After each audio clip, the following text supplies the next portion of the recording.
साहब, पिछले 10-12 साल से आपके ऑफिस में ये जो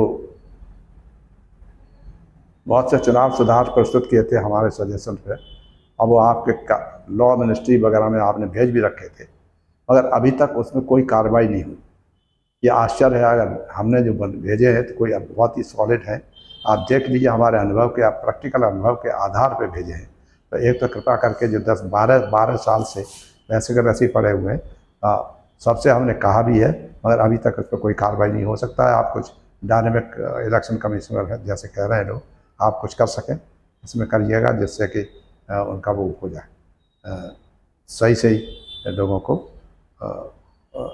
फ़ायदा मिल सके। ठीक है। दूसरा जो यही है, बस फिर बाद में एक एक आता रहेगा याद रहे। तो आप कृपा करके ये देख लीजिए। और दूसरा जो है, हमारे आगरा का ही मामला है कि जो धनगर जात का फर्जी सर्टिफिकेट लेके बैकवर्ड क्लास के एसपी सिंह बघेल ने जो कार्रवाई इलेक्शन लड़े हैं दो, और दोनों बार जीते हैं, क्योंकि मालूम है यहाँ की पॉपुलेशन के आधार पर कुछ परसेंटेज ऑफ व्यापारी हैं, कुछ परसेंटेज ऑफ जाटव हैं, कुछ मुसलमान हैं। तो वो सारे के सारे लोगों का मंत्री रहने के वजह से मंत्री रहे हैं ये, तो इस तरह से मिसयूज हुआ है उनकी पावर का। एंड कहते घूमते यही है कि हम तो माननीय प्रधानमंत्री के बड़े चहेते हैं, तो जो चाहेंगे हम कराएंगे। और उन्होंने एडमिनिस्ट्रेशन के ऊपर दबाव डाल के और अपना करा लिया, और सर्टिफिकेट को दिखाया हमें कि कौन से सर्टिफिकेट है, कौन सा क्या है। कोई सर्टिफिकेट के आधार पर हो गया ये कह के आरम्भ कर दिया, और उनकी सेक्रेटरी ने उनके पर्चे को फेयर कर दिया। फिर उसके बाद हमने कहा कि जब सही बात नहीं कोई सुनना चाहता, एडमिनिस्ट्रेशन में नीचे से तो ऊपर कोई सुन नहीं रहा, जान नहीं रहा, ऊपर भी नहीं जान सकते, कोई सिस्टम ऐसा नहीं है जिससे फ़ौरन रोक दिया जाए। ऐसे गड़बड़ होने वाले को फ़ौरन रोकने का भी कोई प्रबंध होना चाहिए, जिससे वायलेंस भी नहीं होगी और सही सही पर एक सिस्टम होगा, उसके अनुसार होगा। वो कहते यही हैं लोग कि अगर कुछ गड़बड़ हो गई है और रिटर्निंग ऑफिसर ने कुछ गड़बड़ किया है, तो then you can only go to high court. अब कितने लोग हाई कोर्ट जाएंगे, कितना खर्चा करेंगे, कितनी बार चक्कर लगाएंगे।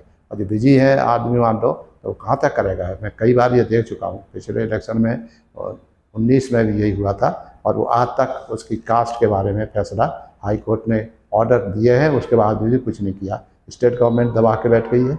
उन्होंने कहा 3 ऑफिसर्स की कमेटी बना दी है कि ये जात सही है धनगर या नहीं, तो पता लगा कि वो तीनों कमेटी जो हैं कभी पूरा हो ही नहीं सकती। ये अच्छी ट्रिक है, कैसे बना दो कमेटी तो 3 आदमियों की, जिससे वो कभी इकट्ठे हो ही नहीं पाए।